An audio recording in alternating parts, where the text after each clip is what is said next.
Hello बच्चों, कैसे हो। चलिए स्टार्ट करते हैं आज नेक्स्ट प्रैक्टिस पेपर।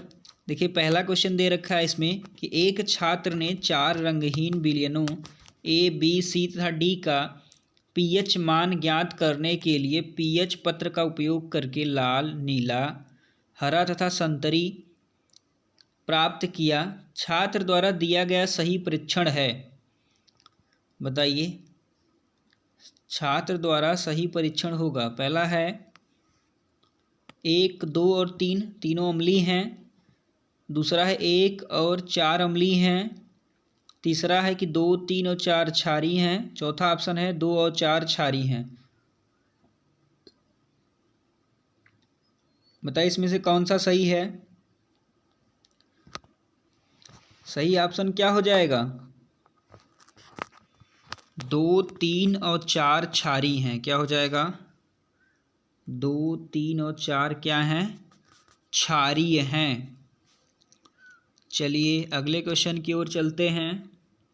दूसरा क्वेश्चन दे रखा है नींबू के रस की कुछ बूंदें ठोस सोडियम बाइकार्बोनेट में डालने पर तीव्र बुदबुदाहट के साथ रंगहीन गैस उत्सर्जित हुई। गैस कैसा हो सकता है? पहला कार्बन डाइऑक्साइड, दूसरा हाइड्रोजन, तीसरा कार्बन मोनोऑक्साइड, चौथा मीथेन।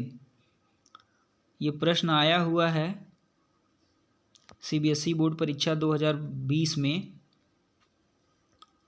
हो सकता है आप में भी आ जाए। तो बताइए इसमें से कौन सा गैस उत्सर्जित होगा?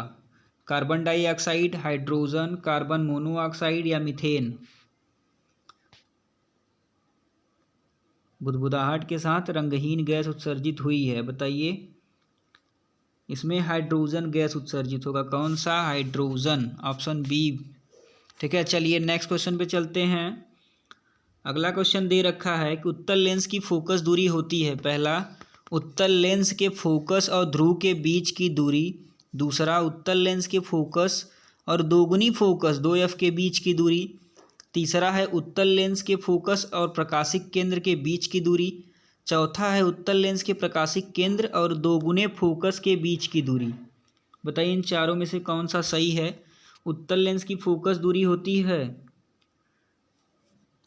सारी दूरियां कहाँ से मापी जाती हैं? चाहे वो उत्तल की हो या अवतल की हो, दर्पण के ध्रुव से। कहाँ से? सारी दूरियां दर्पण के ध्रुव से नापी जाती हैं। इसमें कौन सा ऑप्शन सही हो जाएगा? पहला वाला ही, उत्तल लेंस के फोकस और ध्रुव के बीच की दूरी। सारी दूरियां दर्पण के ध्रुव से मापी जाती हैं, तो सब दर्पण के ध्रुव में ही आ जाएंगे। ठीक है, सब दूरी को दर्पण के ध्रुव से ही नापना है। चलिए अगले क्वेश्चन पे चलते हैं। अगला क्वेश्चन दे रखा है स्टोमेटा के परीक्षण के लिए पत्ती की झिल्ली की अस्थायी स्लाइड पर अभिरंजन तथा आरोपण के लिए प्रयोग में आने वाला रसायन क्रमशः है। चारों ऑप्शन आपके सामने हैं। पहला सेफ्रानीन तथा ग्लिसरीन, दूसरा है आयोडीन और ग्लिसरीन, तीसरा है आयोडीन तथा सेफ्रानीन और चौथा ऑप्शन है ग्लिसरीन तथा सेफ्रानीन। बताइए इसमें से कौन सा आंसर सही हो जाएगा। और थोड़ा फास्ट जल्दी जल्दी उत्तर करते हुए चलिए, कम समय में ज़्यादा क्वेश्चन का प्रैक्टिस कराना है। और आपका जो बोर्ड एग्ज़ाम 2023 होने वाला है उसमें 20 ऑब्जेक्टिव प्रश्न आएंगे। 20 ऑब्जेक्टिव प्रश्न रहेंगे ऑप्शनल वाले, और 7 रहेंगे अति लघु उत्तरी प्रश्न। कैसे रहेंगे? अति लघु, जिसमें 1 या 2 शब्द लिखने होते हैं। ठीक है, 7 प्रश्न अति लघु के रहेंगे और 20 ऑब्जेक्टिव रहेंगे। यही बोर्ड परीक्षा 2023 का पैटर्न है। उसके बाद विस्तृत उत्तरी प्रश्न रहेंगे। तो बताइए इसमें से चारों में से कौन सा ऑप्शन सही हो जाएगा? आयोडीन और ग्लिसरीन। ऑप्शन नंबर दूसरा, आयोडीन तथा ग्लिसरीन हो जाएगा सही इसका।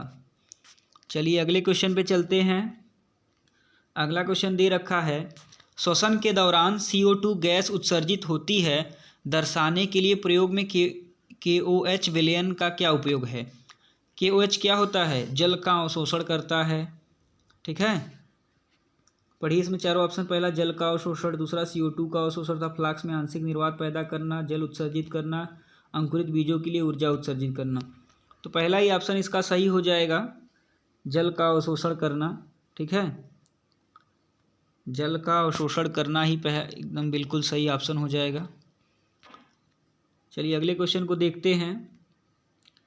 अगला क्वेश्चन दिया है कि अंकुरित द्विबीजपत्री बीज के भ्रूण अक्ष का निचला भाग जिससे बाद में जड़ निकलती है को कहते हैं प्रांकुर, मूलांकुर, तीसरा नाभिकज और चौथा ऑप्शन है माइक्रोपाइल।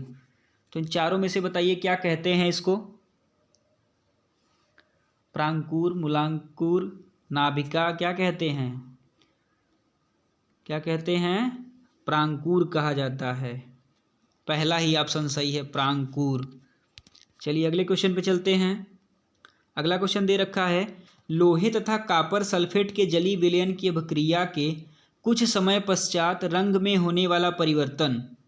पहला रंगहीन से हल्का हरा, दूसरा रंगहीन से हल्का नीला, तीसरा हल्का नीला से रंगहीन और चौथा ऑप्शन क्या है? हल्का नीला से हल्का हरा। बताइए चारों में से कौन सा आंसर सही है? क्वेश्चन पढ़िए बहुत आराम से, उसके बाद तुरंत आंसर करिए उसको। चारों में से कौन सा आंसर सही हो जाएगा? हल्का नीला और हल्का हरा, चौथा ही ऑप्शन बिल्कुल सही है। चलिए अगले क्वेश्चन पे चलते हैं। एक बार आप इस सेशन को शेयर कर दीजिए सारे लोग, जिससे सारे लोगों के पास पहुंच सके। 20 ऑप्शनल प्रश्न आने वाले हैं परीक्षा में, बोर्ड एग्जाम 2023 में, और 7 ठो अति लघु। तो 27 नंबर यहाँ से आपके पक्के हो जाएंगे एकदम। केवल आप बस प्रैक्टिस करते रहिए, एक भी वीडियो आपसे छूटने ना पाए, सब प्रैक्टिस करिए। चलिए 8वां क्वेश्चन दिया है जब लेड नाइट्रेट क्रिस्टलों को शुष्क परख नली में तेजी से गर्म किया जाता है।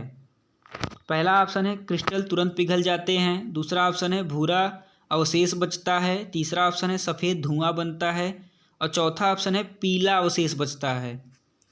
बताइए जब लेड नाइट्रेट क्रिस्टलों को शुष्क परख नली में तेजी से गर्म किया जाता है तो क्या मिलता है? भूरा अवशेष बचता है। क्या बचता है? भूरा अवशेष। दूसरा ही ऑप्शन सही है, इसमें भूरा अवशेष बच जाता है। चलिए अगले प्रश्न में चलते हैं। अगला प्रश्न दिया है किस रंग के प्रकाश की किरण का प्रिज्म से होने वाला अपवर्तन अधिकतम होता है? पहला पीला, दूसरा ऑप्शन बैगनी, तीसरा नीला और चौथा लाल। अपवर्तन आप जानते होंगे कैसे होता है प्रिज्म से। बैगनी हैप्पी नाला एक प्रकाश जाती है तो वहाँ से ढेर कई ठो निकलते हैं, 7 ठो। तो सबसे ज़्यादा किसका होता है? बैगनी का। किसका? बैगनी का सबसे ज़्यादा होता है। सबसे नीचे बैगनी आता है, ठीक है, और सबसे ऊपर लाल। बैगनी हैप्पी नाला, तो किसका सबसे ज़्यादा हो जाएगा? बैगनी रंग का। बैगनी कहाँ है? दूसरा ऑप्शन बैगनी। चलिए अगले क्वेश्चन पे चलते हैं। अगला क्वेश्चन दे रखा है एमीटर के 0 से 2 एम्पियर परिसर में 20 प्रभाव हैं। एमीटर का अल्पतमांक बताइए। बताइए अल्पतमांक बताइए। फार्मूला याद है? अल्पतमांक बराबर क्या होता है? अल्पतमांक क्या होता है? अगर किसी को याद हो तो बता दो। अल्पतमांक बराबर होता है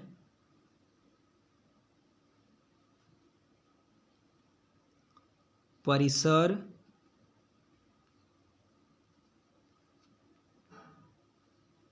बटे प्रभाव। जैठो प्रभाव हूँ, परिसर बटे प्रभाव। तो उसमें परिसर कितना है? परिसर कहाँ से कहाँ तक है? इसमें परिसर कहाँ से कहाँ तक है? परिसर बताइए कहाँ से कहाँ तक है? परिसर इसमें जो दे रखा है कहाँ से है? 2 एम्पियर से 0 एम्पियर तक। और प्रभाव कई ठो हैं? 20 प्रभाव हैं। कितने? 20 प्रभाव। तो 2 में से 0 गया, कोई दिक्कत नहीं है, 2 एम्पियर ही रहेगा। और 20 से इसको भाग दे दो तो जाएगा नहीं, 2 दशमलव लगाओ, 20 हो गया। तो 20 एकन्नम 20 क्या हो जाएगा? 20 से भाग दे देंगे तो ये हो जाएगा 20 एकन्नम 20। तो इसमें देखिए कहाँ पे दिया है? 0.1 एम्पियर। ढूंढिए ऑप्शन कहाँ है। 0.1 एम्पियर, 0.1 एम्पियर जो ऑप्शन दे रखा है वो कहाँ दिया है। 0.1 एम्पियर चौथा ऑप्शन है। कौन सा ऑप्शन है। चौथा ऑप्शन जो दिया है वो 0.1